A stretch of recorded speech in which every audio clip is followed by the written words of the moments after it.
விடுதலை சிறுத்தைகள் கட்சி விசிகாவை பற்றி அவருடைய செயல்பாடுகள் பற்றி எப்படி இருக்குது அப்படின்னு என்னுடைய கருத்தை மருங்கூர் ஆனந்த சேகர் கேட்டிருந்தார். நான் அரசியல் செயல்பாடுன்ற முறையில் எப்படின்னு சொல்லப்போனால் பொதுவாக சொல்லப்போனால் நல்லா இருக்குன்னு சொல்லலாம். சாதுரியமாக நல்லா செஞ்சுருக்கிறாங்க. கடந்த 20 வருஷமாக இன்னும் இருக்கீங்க. கொஞ்சம் கொஞ்சமாக வளர்ந்து ஒரு பக்குவமாக சாதுரியமாக,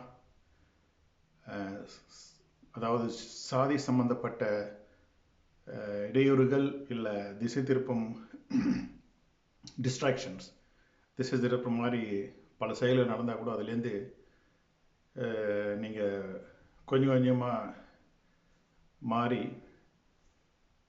அந்த கட்சின்ற ஒரு அமைப்பை உருவாக்கியிருக்கீங்க. அதில் வெற்றியும் பெற்றிருக்கீங்கன்னு சொல்லலாம். வெற்றினாக்க நான் ஒரு கட்சி ஆரம்பித்தாக்க என்ன செய்யணும்? எலெக்ஷன் ஜெயிக்கணும், பதவிக்கு வரணும், ஆட்சியில் இருக்கணும்.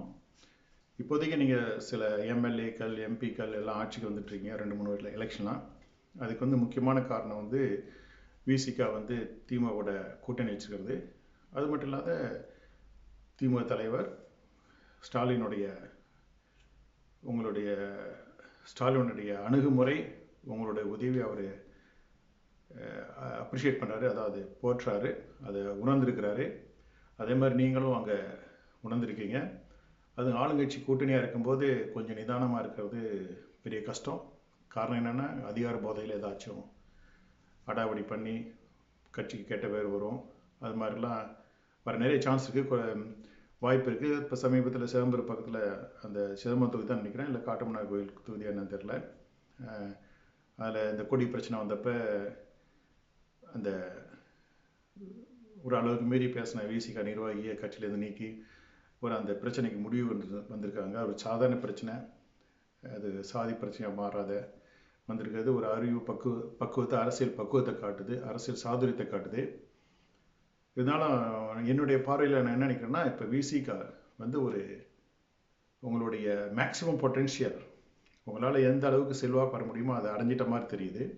அதாவது ஒரு கிராஸ் ரோடு இருக்கீங்க, ஒரு முக்கியமான காலகட்டத்தில் இருக்கீங்க. அதுக்கு பிறகு நீங்கள் என்ன முன்னேறீங்களா, திசை திருப்பப்படுறீங்களா, இல்லை ஏதாச்சும் சூதுவாதில் அடிபட்டு இல்லை ஆசைக்கு அடிபட்டு அந்த கட்சியை தேய போகிறீங்களான்றது நீங்கள் முடிவெடுக்க வேண்டிய தருணம். என்னை பொறுத்த வரைக்கும் திமுக விசிகா கூட்டணி நல்லா இருக்குது. அது மியூச்சுவலாக ஒருத்தர் பரஸ்பரம் 2 பேருக்குமே பயனுள்ளதாக இருக்குது. அது எந்த பிரச்சனை இருந்தாலும் இன்னும் ஒரு தேர்தலாச்சும், குறைஞ்சபட்சம் ஒரு தேர்தலாவது நீங்கள் திமுக கூட்டணியை தொடர்வது உங்களுக்கு நல்லது. ஏன்னா திமுக மட்டும் இல்லை, திமுகவுக்கு பலம் காங்கிரஸ், ராஜீவ்காந்தி, பிரியங்கா காந்தி, சோனியா காந்தி, இவங்கெல்லாம் கூட இந்த தலித் மக்களுக்கு ஒரு பெரிய ஆதரவாக இருக்காங்க. அதனால் விசிகா காங்கிரஸ் எங்கே இருக்கோ அங்கே தொடருவது அவங்களுக்கு நல்லது.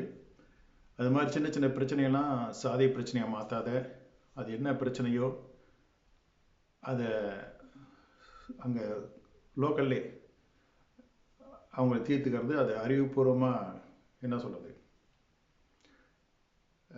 கண்ணால் பார்க்கறதும் போய் காதால் கேட்பதும் போய் நீ தீர விசாரிப்பதே மெயின்ற மாதிரி எந்த பிரச்சனை வந்தாலும் அதை ஒரு நியாயமான ஒரு முடிவுக்கு கொண்டு வரத்துக்கு நீங்களாம் முயற்சி பண்ணிங்கன்னா அது உங்கள் விசிகாவுக்கு நல்லது. இப்போ நிறைய நீங்கள் பக்குவப்படைஞ்சிருக்கீங்க, அதில் சந்தேகம் கிடையாது. அதனால தான் மீதி பேரெல்லாம் முதல்ல எதிர்ப்பு இல்லாத ஓரளவு உங்களை ஆதரிக்கிறாங்க.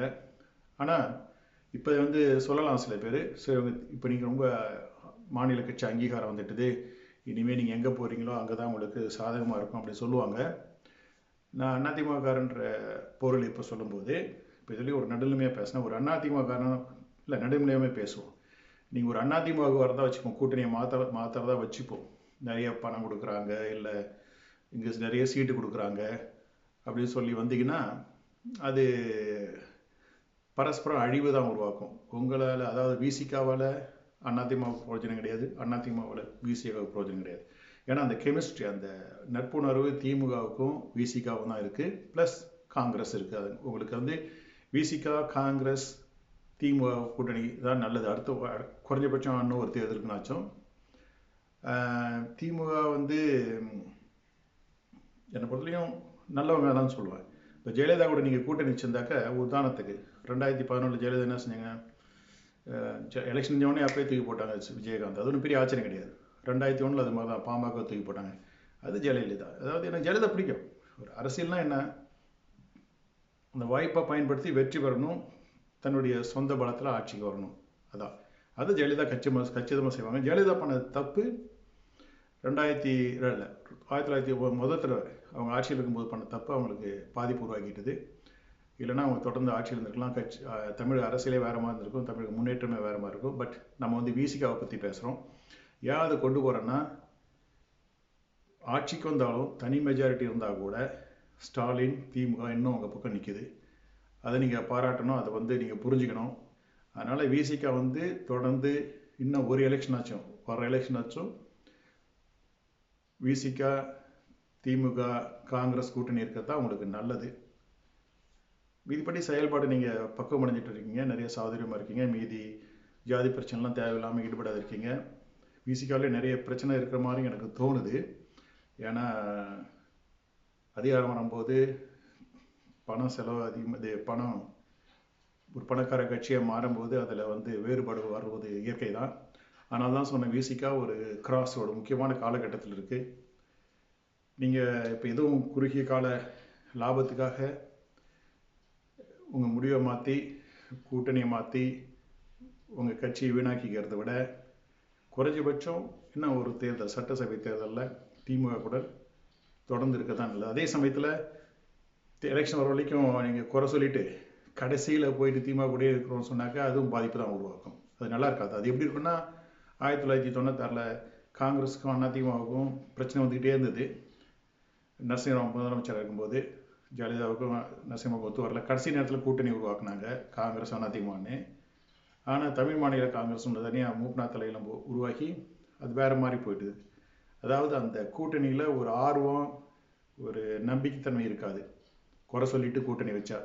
அதனால் என்னை பொறுத்த வரைக்கும் திமுகவை நீங்கள் தேவையில்லாமல் குறை சொல்லாமல், காங்கிரஸை தேவையில்லாமல் குறை சொல்லாமல், அவங்களுடைய ஒரு ஆக்கப்பூர்வமான கூட்டணியில் தொடர்ந்து இருந்தீங்கன்னா அடுத்த சட்டமன்ற தேர்தலில் நீங்கள் அந்த கூட்டணியில் நல்ல வாய்ப்பு வெற்றி பெறலாம். ஆனால் திமுக விட்டுட்டு நீங்கள் வெளியே வந்தீங்கன்னா ஒரு எம்எல்ஏ சீட் கூட ஜெயிக்க மாட்டீங்க. அது எந்த கூட்டணியை நீங்கள் போய் சொன்னாலும். அதான் என்னுடைய கருத்து. என்ன சொல்கிறீங்க, என்ன நினைக்கிறீங்கன்னு எனக்கு சொல்லுங்கள். ஓகே.